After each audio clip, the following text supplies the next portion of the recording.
Hello, if anyone's watching, I was expecting to be joined by my colleague from the Illuminati, who is, we are sharing this booth at LPSC.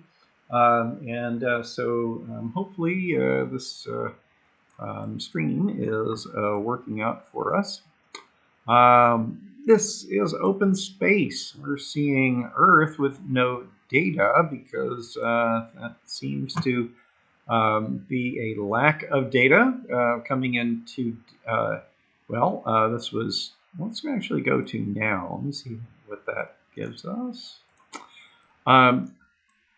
So without an introduction, I assume that I'm streaming to you all right. So let me actually just get something on screen. So there we go. Going back to March 14th when we have coverage. Okay. And let me now just pause to take a moment to explain what you're seeing. There we go. OpenSpace is a NASA-supported open source project. It's an academic project from the American Museum of Natural History and our academic partners at Sweden's Linköping University and New York University's Tendon School of Engineering and the University of Utah's Scientific Computing and Imaging Institute. We've been supported by NASA's Science Activation Program, which has about 25 funded groups, which are some internal to NASA, but most external to NASA, which are institutions we all proposed insofar as ways of showing innovations in ways of outreach. From the year 2000, as part of a Millennium Project, the American Museum of Natural History wanted to ask the question, essentially, of what the planetarium in the 21st century might look like. To go from stars on the ceiling to something that's much more computerized insofar as a full environment of the entire universe. We had to put together a data set called the Digital Universe 3D Atlas. So as we're just looking at the Earth here, surrounded by some lines, these are trail lines. So we see the Earth at the end of an orbital trail. We also see the line of the ISS going around the Earth, but the stars in the background are all part of a three-dimensional database of the entire universe. In this case, we're visualizing the Hipparcos star dataset. If you're familiar with constellations and can see, if I just pull away from Earth far enough, in fact, brighten the moon's orbit a little bit. May have done that, maybe not. Okay. We see the orbits or the trails of the superior planets out beyond superior, farther out from Earth. Also we see the moon's orbit. Beyond that, we see diagonally the Milky Way as seen from Earth. That's Axel Mellinger's Milky Way, and he's allowed us to use that in OpenSpace and we freely distribute. If you're interested in downloading OpenSpace yourself, you can go to our website and download it, openspaceproject.com. And also, the constellations you see there, you can see Scorpius and Sagittarius. We're doing the distance modulus to stars from the Hipparcos, which are essentially just hanging the stars out in space with their color, and so their distance or color. and their absolute magnitude. So then we're calculating the stellar brightness as we would when we fly through it. Let me just give you an example. I'll just quickly move out. If I hit, I can press the Z key to really go fast. Where now I'm treating the sun. We brightened the sun so that we see it just as we're depicting all the other stars. Coming in from the bottom is Alpha Centauri. If I want the star labels, okay, let me just bring up my menus here. And there's much in the database. I just hit the star labels as we see here. There's the sun. Rigel Kentaurus is Alpha Centauri. And so we see all those. Let me just take the star labels for a second. And what I'm going to do is just reduce their size. It's just enough to maybe see as we move out. What we're going to do now is select constellations. And so if I just hit that, we see now the star-to-star connection. And if I move back and forth, you could see that some of the constellations are already deforming. And if I move out, and we see the sort of pincushion of constellations as one would expect to see from out here. But and we have the entire universe. Oh, well, okay, I mentioned it. I might as well fly on out. If we fly out into this, we go into a simulation of the Milky Way. This particular model is based on observational data, or is constrained to observational data.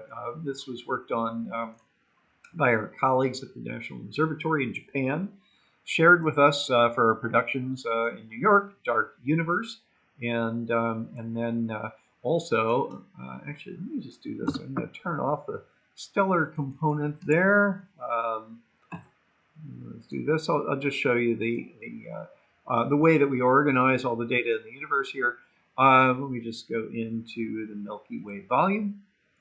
Let's see, I'm going to emit Adam, and I'll just say, Adam, I'm already presenting, so I'm not sure if I'm presenting out to the world or not. Yes, you are. Okay, awesome. So I'll proceed. So my Milky Way volume, I'm going to turn the star rendering off. It's just it looks good. Gosh, that Milky Way is a good-looking galaxy. Well, it's also I should also mention we blended an image of NGC 1232 for sort of the exterior part. The interior part is the subject of this model. So Adam from the Illuminati, innovative display company, we've worked with them for quite some time actually, and they also work with NASA JPL with the NASA's Eyes projects. And with projects all around the world. Out here in the galaxies, here's the Virgo cluster of about 1,000 galaxies, about 65 million light years away from us. You're sort of getting the point. I'm moving out through this sort of aggregation of galaxies that reaches out several 100 million light years. Is brought to us by Brent Tully from the University of Hawaii. And then we blend in to the Sloan Digital Sky Survey, which sort of has two butterfly wings that we sort of talk about sometimes, more populated on the right than on the left. And this is an observational constraint from Apache Point, New Mexico, which is in the northern hemisphere, of course. And so it favors the galactic northern view. This lack of galaxies in the middle is essentially an accent of our own Milky Way galaxy and the dust in our Milky Way blocking our view, and then the southern sky that is visible from New Mexico on the left. Now we have other galaxy catalogs, but I really want to get back down to some planetary browsing closer to home. If I come all the way out here, we see the quasar surveys. The galaxies give way to the quasars, and then finally the cosmic microwave background radiation. And now this is a conceptual model, so we're viewing this look back time out to, well, the universe is just shy of 14 billion years old, according to the analysis of the CMB and everything else that we sort of put together cosmologically. If you factor in the expansion rate of the universe, that the radius of this sphere of visibility back to sort of the just after the beginning of the universe is some 42 gigalight years. As I come closer, now we can just see the pointillism of the galaxies scintillating here that show the large-scale structure of the universe.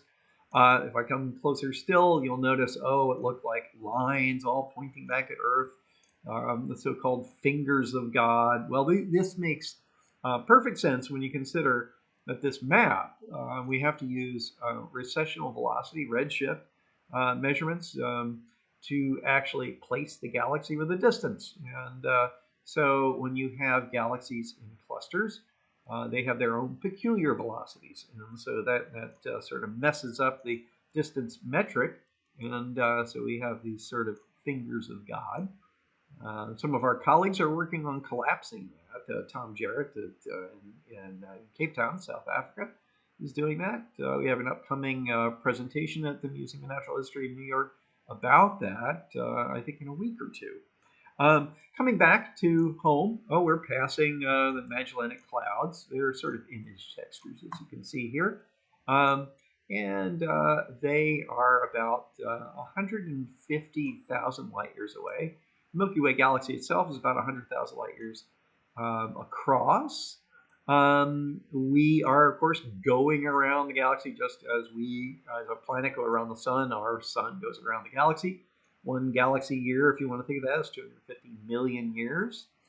I had turned on the constellations as a line connection. I could turn up the stellar database so we would see that, but then I'd be giving another presentation. I want to get back home to Earth and its solar system. So let's just come back down. Oh, we're passing Draco and the Little Dipper and Cassiopeia as we're now cruising up on the solar system and the ecliptic plane. Okay, so we're coming on home. And this has to be a quick presentation, I know, because it's late in the afternoon. It's just a short break. Hope some of you are joining us. So if I come closer, within the Earth-Moon system, we already saw that. There's Orion there. I'll turn on the satellites. You can see the geosynchronous satellite band parked over the equator of Earth. Of course, that belies our inclination as a planet to our plane of rotation around the sun, the ecliptic plane, and the geosynchronous satellites about 1/10 the distance on out to the moon. Let's focus on the moon here at the Lunar Planetary Science Conference, so I'll do that fast. We'll come on down, and as I do, I think what I'm going to do is, yes, I did not have, I'm actually running live now on datasets. I had everything set up with another scene that was running completely on cache. Okay, so just come down around the moon. We have this is the wide angle camera mosaic for the moon. How can I make this more interesting? Well, we have a whole setup for the certain Apollo sites. And let me just do the following. So let's open up the moon, turn off the shadings, and now I see the sun. We'd be in the shadow, of course. Number of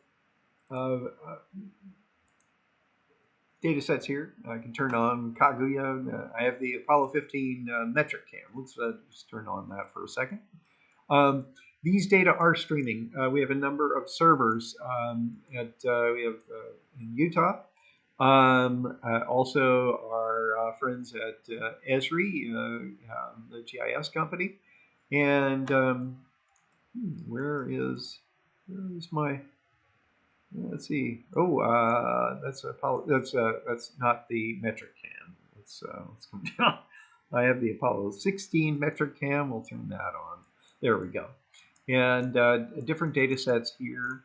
Another colleague of ours in the coming from the NASA infrastructure with the Science Activation Program are the is Moon Trek, and of course NASA's Treks because they do other worlds as well. And so we can take their database and put that in. Now I'm just showing you software that's windowed in a computer screen that we're also used to now, especially during the pandemic. But that natively this was developed for planetariums, planetarium use.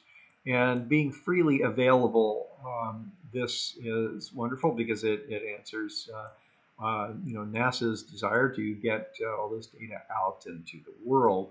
Let me focus on Mars because I really have sort of a short amount of time. And I'd like to show you this layering of data on down to various levels. Now, I've already taken you all the way out into the broad aspect of the universe. OpenSpace, to begin with, starts really from a basis of traversing all scales of the universe. So the way we navigate in OpenSpace is to choose your target of interest, and then we'll go there. So here we are. We'll fly off to Mars. I have my labels turned off. That's okay. I'll just sort of speed us along to Mars. There we see Deimos and Phobos. I'm coming up on a Mars that purposely is it is somewhat low resolution. This is our color and tonality layer. It's based on Mars Global Surveyor's wide-angle camera. And also, we're starting to see in Valles Marineris, so we have the Tharsis Montes, the three volcanoes in line. And then we have, I'll just center it here, we see Olympus Mons. And then we can see Valles Marineris as a light feature. We are showing essentially an atmosphere of Rayleigh and Mie scattering, so that and that does fit with a thickness that's lower elevation. We're going to get more scattering, and so what we're seeing is essentially in the case of Valles Marineris is it's lighter because it's deeper and quite deep, of course. And as deep as Mount Everest is tall in Euphrates Canyon. So we use this to actually, and I'll just bring up my data layers here, let's focus is Mars. Actually, I had it open, sorry. And let me turn on the Viking data. And so this is the Viking global mosaic, but it's being colorized by our atmosphere. So one of the things that we've done here, especially for the data sets such as Themis and so forth that are monochromatic, we have this ability to let's just blend in the color. So we're using our color basis really for tonality and color content to just inform other maps that we have. As we get closer, of course, the Viking mosaic is good to, only so close. The elevation mapping, which is already apparent from, I was mentioning how the atmosphere having a deeper well, essentially, in the Graben of Valles Marineris, is that we see it lighter. As I get closer here, we see the elevation is 1 to 1. And what I'd like to do is I'll turn off a Viking mosaic. I'm just going to come down and now hit up the CTX Global, blended by Murray Labs. Jay Dixon was kind enough to allow us to use his sort of beta version of this. So the latitudinal contrast bands essentially were sort of his next step to be taken out. So I'm just going to come in here over Western Candor Chasma, and now I'll turn on high-rise. I'm going to turn on just a set of high-rise images that were taken about a year and a half ago from the high-rise site, served up by Esri, that also have the elevation mapping. So I'm going to open up my height layers, and I was just looking at MOLA for the global. I'm going to actually change that so that I'm looking at a somewhat superior data set, thanks to Trent here at USGS, that is basically a MOLA and HRSC 200 meter map. And so I'm now going to also turn on the high rise. Oh, okay. I know what's going on. Because the other session I was juggling too many things at one time is that I want to show the HRSC map, but the high rise, I would have to move to a lower.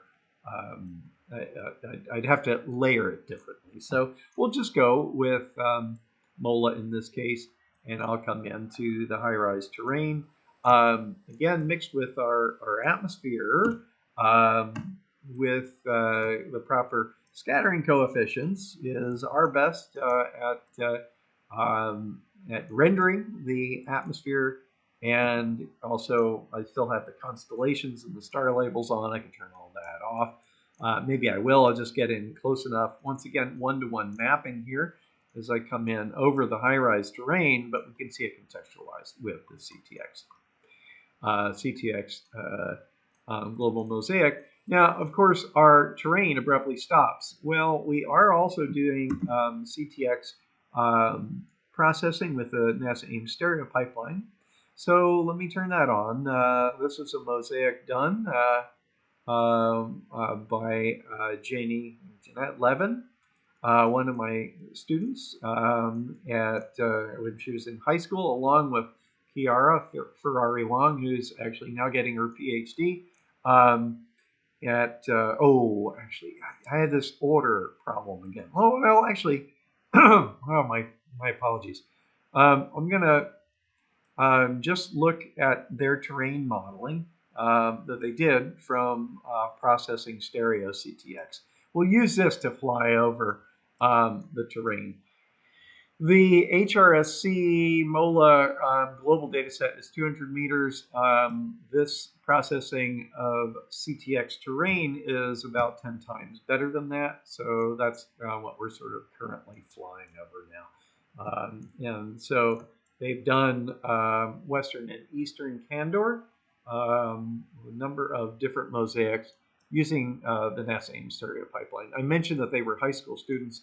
So in some cases, both Janie and Chiara went on to Columbia and also continued interning and guiding future students in that process. But in this way, we were building up basically a recipe book for future students to actually work on this. The current students this year are working on refining the Ames stereo pipeline process for certain targets on the moon. We're working on Aristarchus crater right now, in fact, with the lunar data.